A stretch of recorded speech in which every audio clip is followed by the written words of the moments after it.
Hello, I am Ishan Kulkarni. Today we will learn about cast iron and its types. First, we will learn about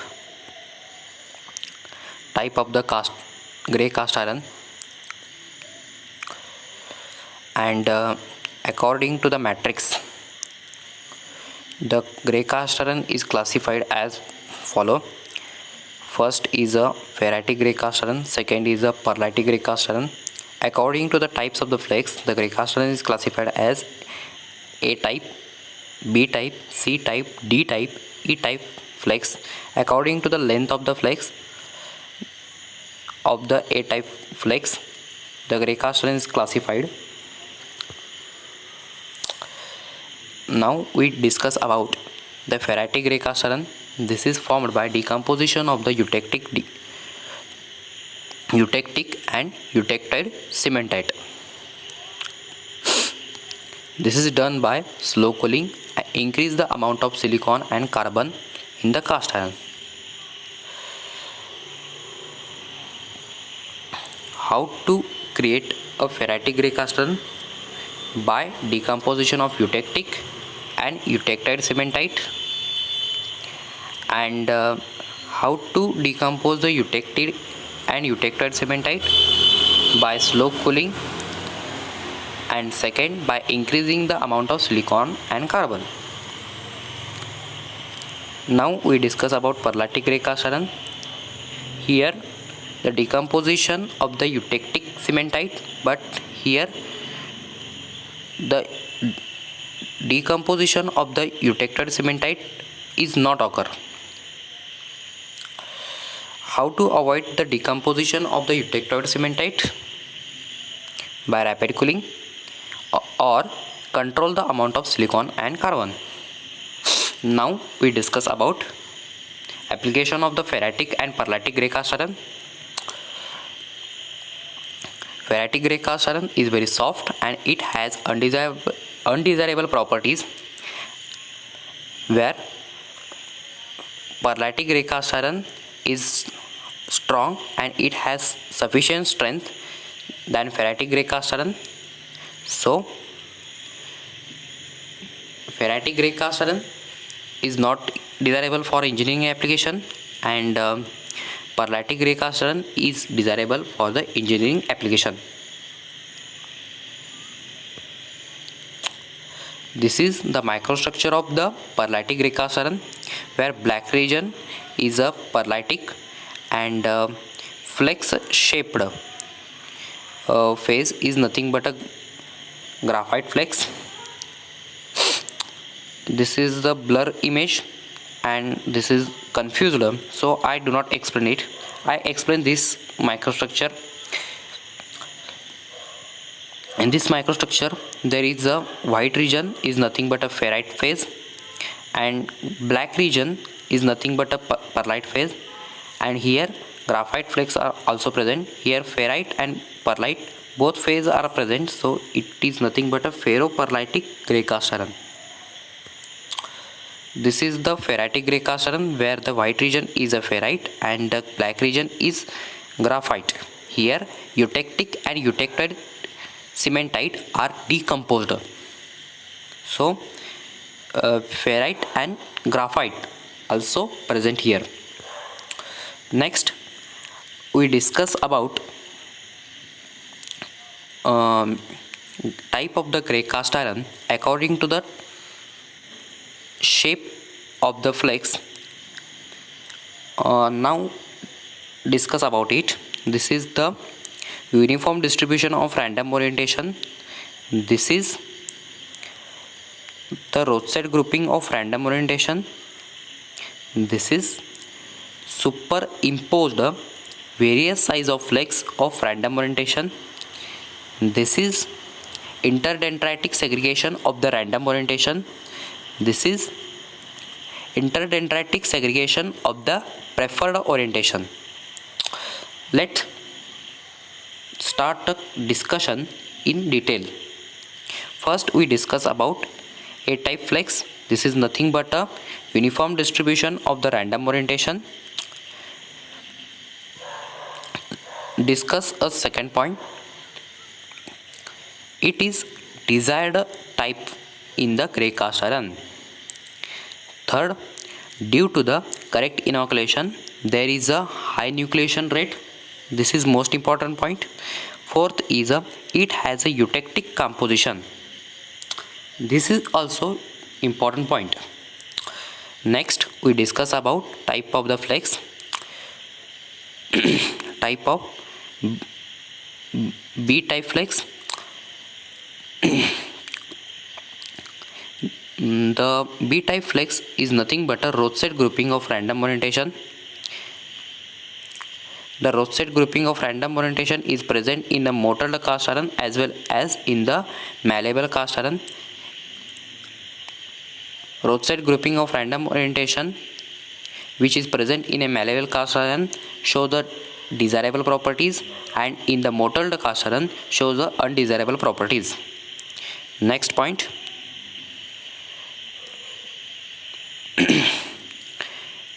The B type flex is formed by high cooling rate of eutectic composition where low rate of the nucleation. Next is in this type the fine flakes are formed at a center due to the high cooling rate of the eutectic composition at a center. Next, now we discuss the B type flex is formed by the eutectic composition and high cooling rate is present at a center, and other region there is a slow cooling rate, and due to the high cooling rate at a center there is a fine flakes are formed, and where other region is under larger sized flakes.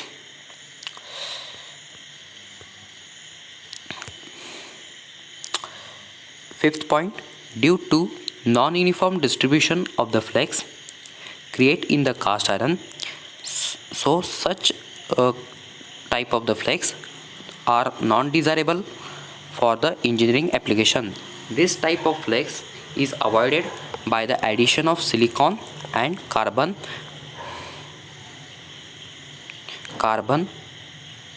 for the proper nucleation in the cast iron. Now we discuss about C type flex.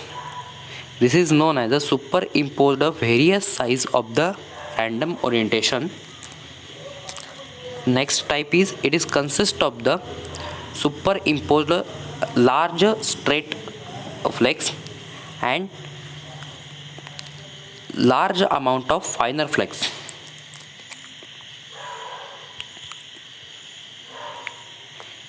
This is C type flex. It is nothing but a superimposed various size of a flex. Here large straight sized flex are present and small sized but large in amount flex are presented. In this microstructure, the small sized flakes are superimposed in the larger straight sized flakes. So this microstructure is known as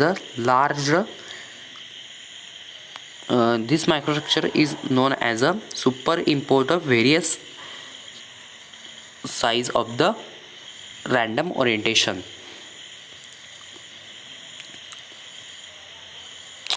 Next, this is obtained by hypereutectic grey cast iron. This is most important point. The C type flex is obtained from the hypereutectic grey cast iron. Next,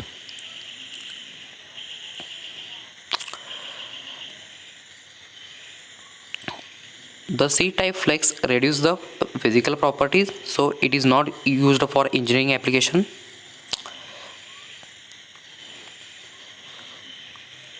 how to get the A-type flex and avoided C-type flex.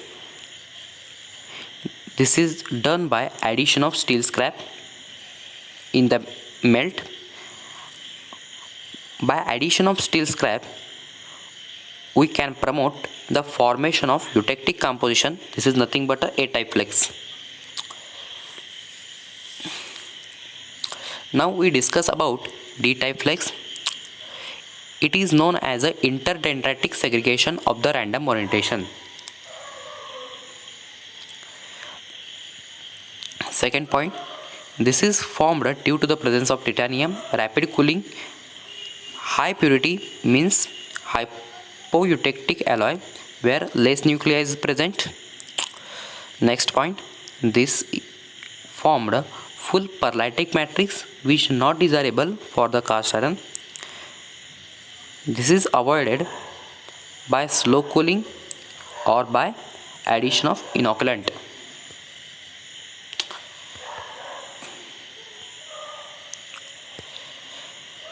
Now we discuss about E-type flex. The name of the E-type flex is interdendritic flex of the preferred orientation.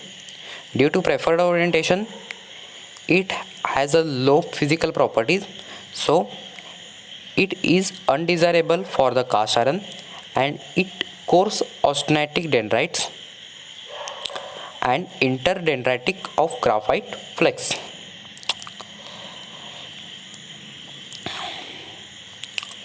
Next, how to form the E-type flex? This is formed due to the hypoeutectic composition or by rapid cooling rate where less nuclei is present. Nucleation is present.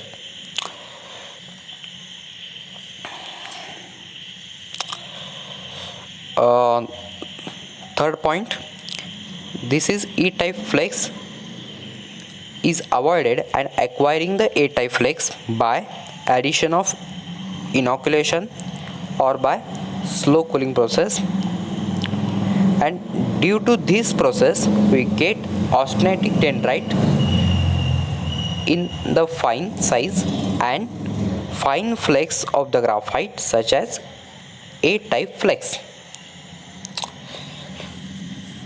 Now we discuss about type of the grey cast iron according to the size of A-type flex. First size is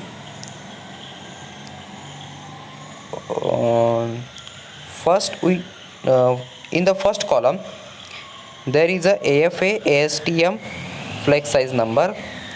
Here 8 number are mentioned,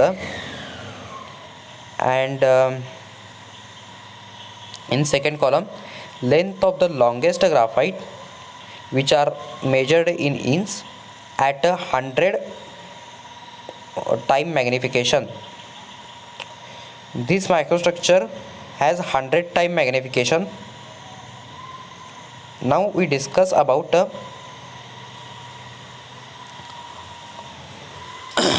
microstructure of the grey cast iron. This is first size flex. Here length of the longest sized flex is more than 4 inch. This is second size flex. The length of the longest flex is 2 to 4 inch. This is third flex size number where longest flex size is 1 to 2 inch. This is fourth size flex. Here longest flex is 1/2 to 1 inch. This is fifth size of flex. Here longest flex is 1/2 to 1/4 to 1/2 inch. This is sixth size of flex. Here longest flex has 1/8 to 1/4 inch size. This is seventh size of flex. The longest flex has length 1/16 to 1/8 inch. This is eighth size of flex, and the longest flex has 1/16th inch length, or more than 1/16th inch length.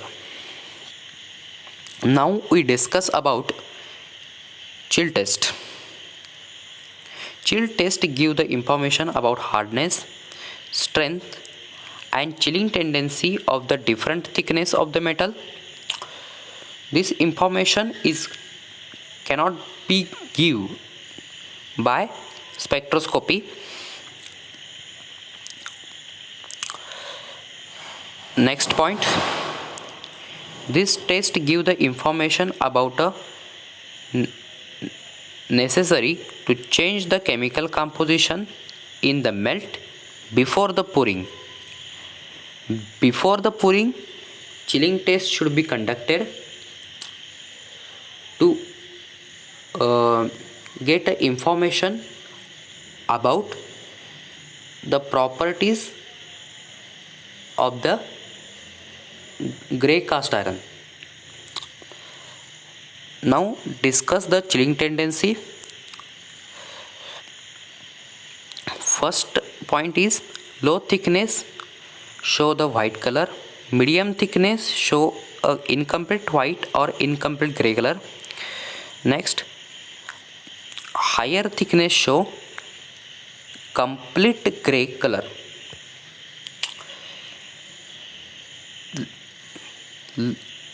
Thin section, this is thin section, show white color, and medium thin section show incomplete white or incomplete grey.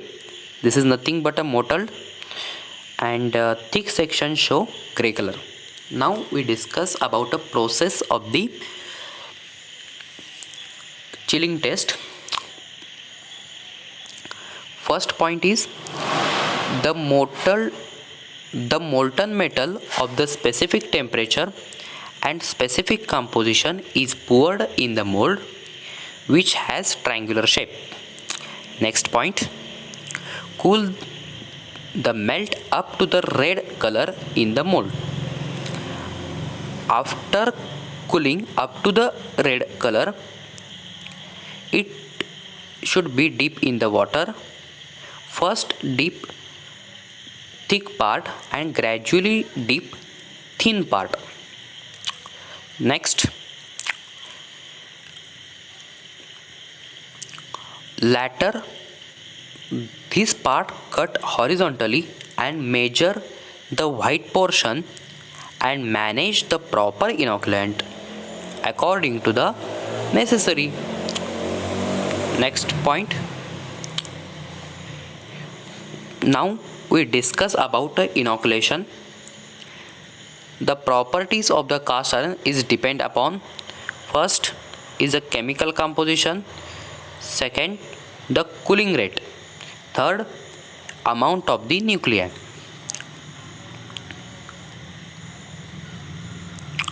For acquiring the desirable properties and control the above the factor, this is three factors, by addition of the inoculant, and conduct the wedge test and chill test before the addition of inoculant. The inoculants which are used for acquiring the desirable properties such as the calcium carbide, calcium silicide, ferrosilicon, aluminium and zirconium. The effect of the inoculations are reduce the chilling tendency, increase the graphitization tendency and increase the nucleation rate.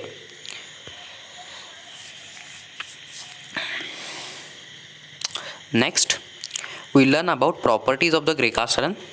First property is The grey cast iron has a good castability due to it has low melting point. The melting point of the grey cast iron is 1100 to 50 to 1250 degrees Celsius. It has excellent fluidity and require the low shrinkage allowance. Next point is it has low machinability. Next point is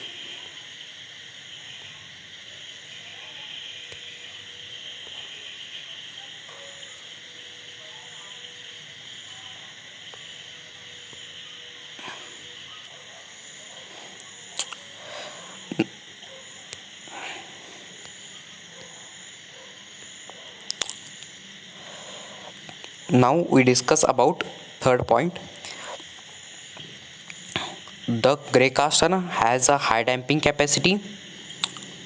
What is meant by damping capacity? Damping capacity is nothing but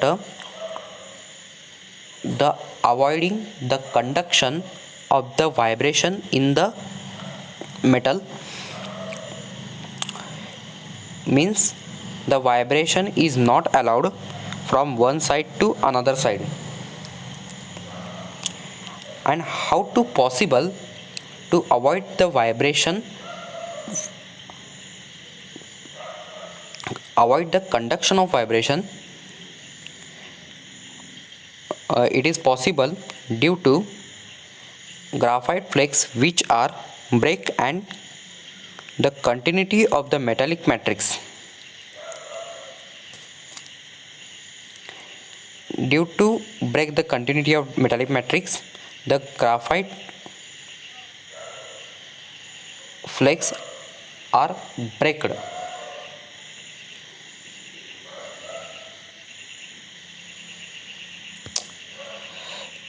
Now we discuss about vibrational amplitude of the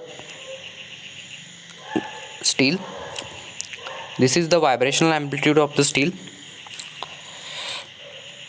And damping capacity of the steel is low, but it has high vibrational amplitude because here no graphite flakes are present. So here conduction of the vibration is done from one side to another side. This is vibrational amplitude of HGI. The vibrational amplitude of HGI is less than steel, but damping capacity of the HGI is greater than steel because here graphite flakes which are in nodular form,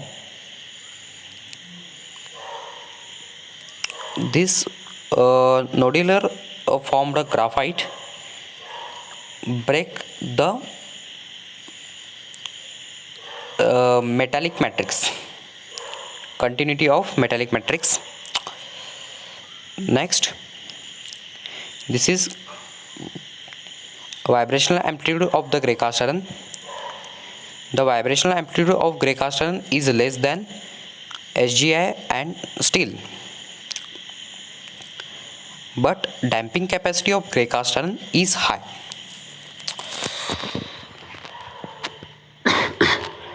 Because here graphite flakes are present, and due to presence of graphite flakes, there is break the continuity of the metallic matrix.